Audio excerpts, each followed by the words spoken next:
네, 오늘 우리에게 주시는 하나님의 말씀은 구약 성경 788쪽 욥기 29장 13절부터 25절까지입니다.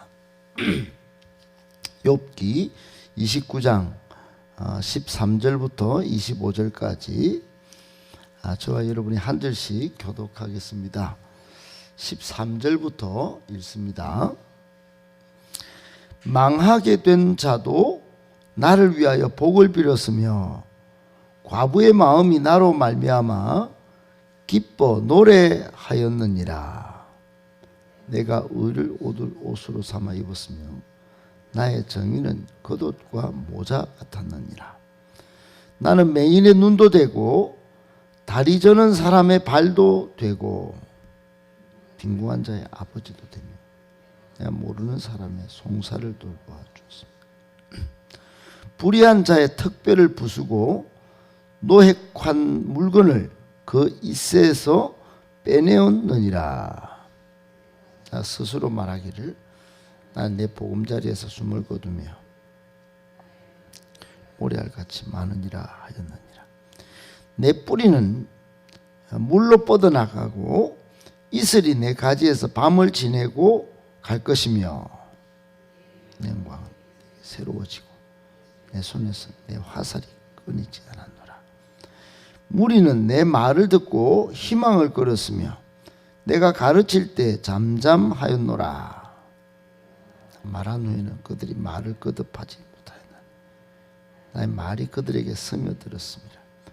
그들은 비를 기다리듯 나를 기다렸으며 봄비를 맞이하듯 입을 벌렸느니라. 그들이 나의 얼굴빛을 무색하게 하였느니라. 25절 같이 있습니다.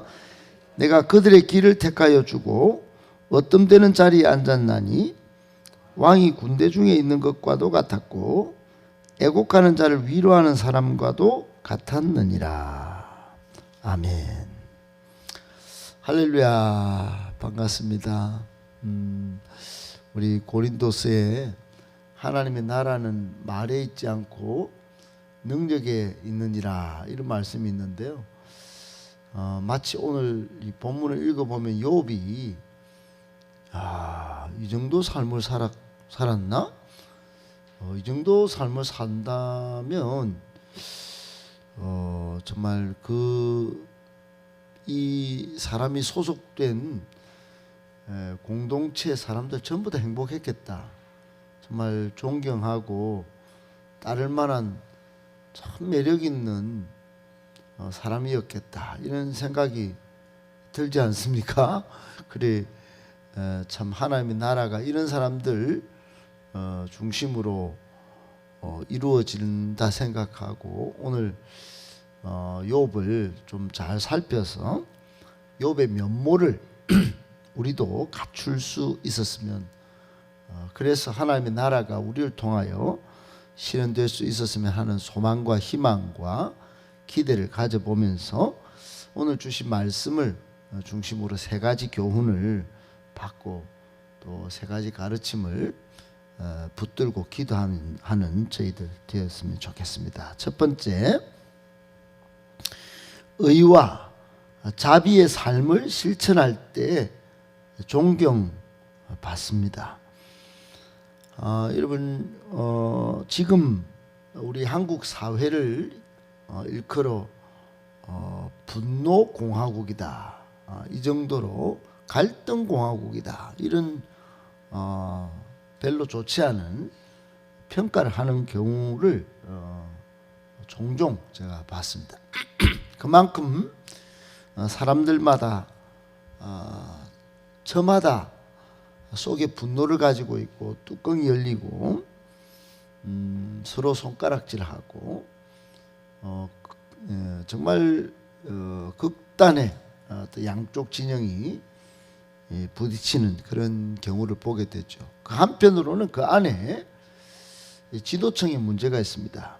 특별히 국회의원들 뽑아놨더니 존경받기는커녕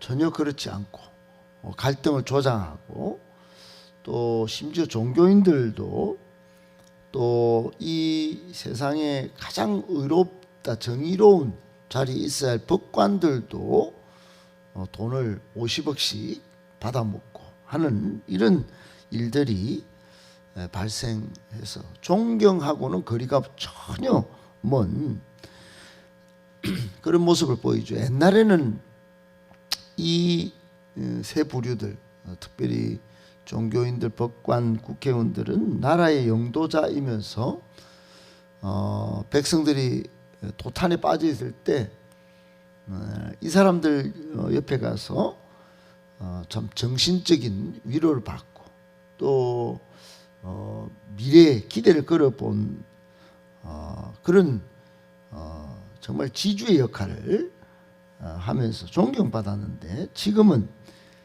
다툼을 조장하고 야욕을 갖고 분열의 원인자가 되고 또 탐욕의 상징처럼 이렇게 되어 있어서 너무 참 나라가 비참한 그런 상황입니다.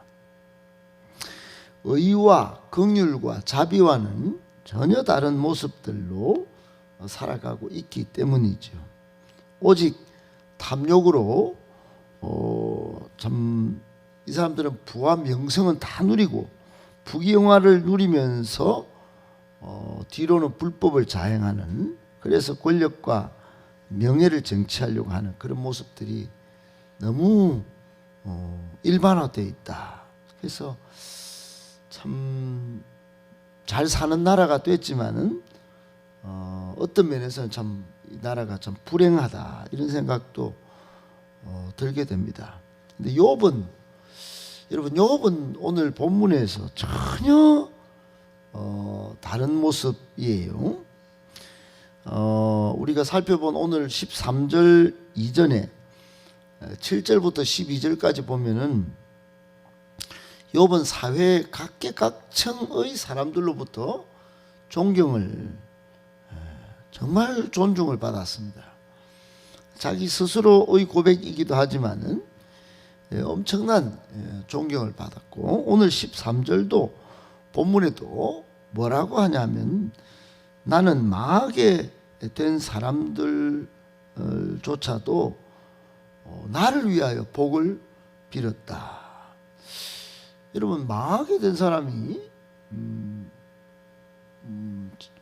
저 좀 건져주세요 이래야 되는데, 물론 뭐 건짐을 받았기 때문에 뭐 그럴 수도 있겠지만은 이런 사람들이 오히려 욥을 축복했다 이 말입니다. 욥을 위해서 복을 간구했어요. 그리고 과부의 마음도 정말 얼마나 힘들고 어렵겠습니까만 나로 말미암아 기뻐 노래할 지경이 되었다. 욥이 굉장히 선한 영향력을 끼친 것 같습니다.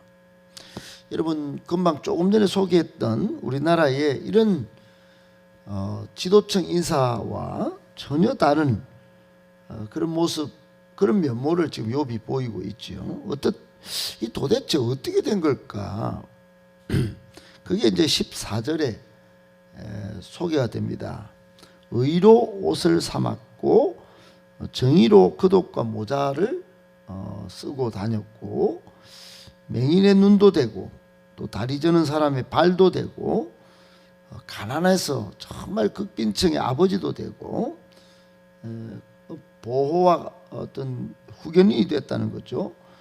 모르는 사람 송사도 자기가 돈을 들여서 송사도 돌봐주고, 뭐 오히려 더 뺏어 먹고 뭐 50억 뺏어가서 억울한 사람 만드는 게 아니고, 또 17절에 보면 불의한 자의 특별히 부수고 노획한 물건을 그 있에서 빼앗아서 정말 불의를 못 참는 그런 정신, 이게 욥이 있었기 때문에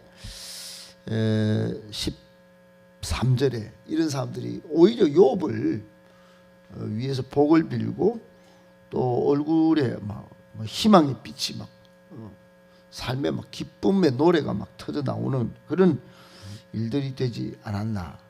여러분, 의, 자비 이런 삶을 욥이 살았다 이 말입니다. 여러분, 우리도 이런 면모, 좀 의롭고 정의롭고 또 사랑이 넘치는 약한 자를 돌볼 줄 아는 자비의 삶을 실천할 때 우리도 욥처럼 존경받고 또 행복을 이 땅 가운데 바이러스처럼 전파하는 그런 행복 바이러스를 사람들에게 전달해서 행복하게 살게 하는, 그래서 하나님의 나라가 실현되게 만드는 그런 일이 벌어지지 않겠습니까? 꼭 여러분 기억하고 의와 자비의 삶을 잘 실천하는 저와 여러분 다 되었으면 참 좋겠다 생각하면서 축복합니다. 아멘. 두 번째, 하나님은 많이 맡은 자에게 더 큰 책임을 요구하십니다. 여러분 일 맡은 자에게 구할 것은 충성이니라. 고린도서에 이런 말씀이 있죠. 충성, 한결같이 섬기고 받드는 그런 모습. 일 맡은 자에게 하나님은 이런 것들을 요구하십니다. 교회, 여러분 교회가 행복하고 교회가 능력 있는 교회는 충성하는 일꾼이 있습니다. 한결같이 컨디션 따지고 조건 따지고 상황 따지고, 그래서 좋을 때는 하고 안 좋을 때는 안 하고 이런 것이 아니고 한결같이 섬기는 그런 사람들, 여러분 그런 사람들이 있는 교회는 정말로 능력 있게 사역을 하죠. 오늘 29장 여러분 전체를 통해 볼 수 있는 욥의 면모는 어떻습니까? 인격이 출중합니다. 그리고 사회 존경을 받습니다. 한마디로 지도층 인사로서는 딱 제격인 사람이죠. 일 맡은 사람의 아름다운 그런 면모를 다 보여주고 있습니다. 그런데 여러분 지금까지 어떻게 된 것인지 안타깝게도 욥의 세 친구는 이런 욥의 아름다운 면모를 보고 칭찬하고 또 욥을 통하여 행복했다 이런 말을 하기보다는 욥의 죄를 지적하고 그 욥이 무슨 하여튼 죽일 놈도 아닌데 얼마 동정이 전혀 없는 그런 질책으로 일관했던 모습들을 우리가 보게 되죠. 여기까지 오는 동안 욥의 세 친구는 욥이 얼마나 나쁜 놈같이 그렇게 살았는지 그렇게 아주 질책을 막 쏟아부었던 것을 보게 됩니다. 사실과는 전혀 다른 모습으로 욥을 매도한 것이죠. 여러분 오늘날 우리 이 사회나 또 교회 공동체에도 이런 모습이 상당히 많습니다. 여러분 우리는 그리스도 안에서 우리 너머에 하나님이 계신 것을 바라보고 서로 피차 복종하고 서로 존중할 면을 찾아야 되는데 긍정적인 면보다는 부정적인 면을 찾아서 분노하고 질책하는 데 일관하는 그런 모습이 참 많습니다. 여기서 여러분 우리는 큰 인물과 그렇지 않은 일을 맡길 사람과 그렇지 않은 사람의 면모를 구별하게 되죠. 구별할 수 있게 되죠. 하나님도 마찬가지입니다. 일을 맡길 충성스러운 일꾼과 그렇지 않은 사람의 면모를 이게 구별받게 되는 것입니다. 여러분 29장까지 오면서 이게 서서히 물이 이렇게 갈라지듯이 갈라지는 것입니다. 일을 많이 맡길 그릇과 그렇지 않은 인물. 욥은 어떻습니까? 욥은 책임적 행동을 합니다. 축적된 인격의 면모를 갖췄습니다. 삶이 따라주는 신앙입니다. 경건의 모양도 있고 경건의 능력도 무장했습니다. 그런데 세 친구는 그렇지 않았죠. 비난에 집중합니다. 비판의 강도는 커져갑니다. 그런 것들만 부정적인 모습만 자꾸 쌓아갔더니 여러분 결국 하나님은 누구를 통해서 일을 하시겠습니까? 당연히 욥이겠죠. 우리도 그래야 합니다. 여러분 우리도 욥처럼 긍정적인 면모를 갖추고 또 긍정적인 모습을 발견하고 이런 모습들이 서로에게 있고 또 자신도 그런 모습을 갖춰야 되겠죠. 하나님은 많이 맡은 자에게, 좋은 것들을 축적한 사람에게 더 큰 책임과 더 큰 일들을 맡기신다는 거 꼭 기억하고, 여러분 선한 영향력을 끼치는 저와 여러분 다 되시기를 예수님의 이름으로 축복합니다. 아멘. 마지막 세 번째, 성도는 신실한 위로자, 상담가가 되어야 합니다. 여러분 헨리 나우엔이라고 존경받는 한 종교인이 있었습니다. 이 사람은 예수님을 일컬어 상처 입은 치유자라고 평가했습니다. 예수님이 십자가에 달려 죽었지만은 모든 사람을 살리는 위대한 삶을 살았다. 상처 입은 치유자, 힐러로 살았다. 그랬습니다. 카운셀러로 살았다. 상담가였다. 그랬습니다. 여러분, 우리는 어떤 존재입니까? 우리는 작은 예수입니다. 작은 예수. 우리도 비록 힘들지만 어렵지만 예수님처럼 세상을 치유하고 또 고치고 위로가 필요한 사람들을, 억울한 사람들 위로하고 또 상담해주는 그런 사람이 되어야 합니다. 요즘 이 세상 우리 주변에는 아픈 사람, 문제가 있는 사람들이 참 많습니다. 참 많습니다. 하루를 살아도 저에게 전화가 오거나 또 이렇게 돌아보면 너무 많습니다. 여러분, 그들에게 섣부른 지적질이나 얕은 상담으로는 오히려 불난집에 부채질을 하는 경우가 많습니다. 오히려 계속 들어주고, 말은 속히 하지 말고 더디하고, 듣는 것은 속히 하고 그래야 되는데 우리 말이 참 많습니다. 욥은 전혀 다릅니다. 21절부터 25절까지 요것만 살펴보고 말씀 맺을까 하는데요. 21절에 보십시오. 무리들이 욥의 말을 듣고 희망을 가집니다. 무리는 내 말을 듣고 희망을 걸었다 그랬어요. 여러분, 욥의 말은 그냥 희망이 막 저절로 생기는 것입니다.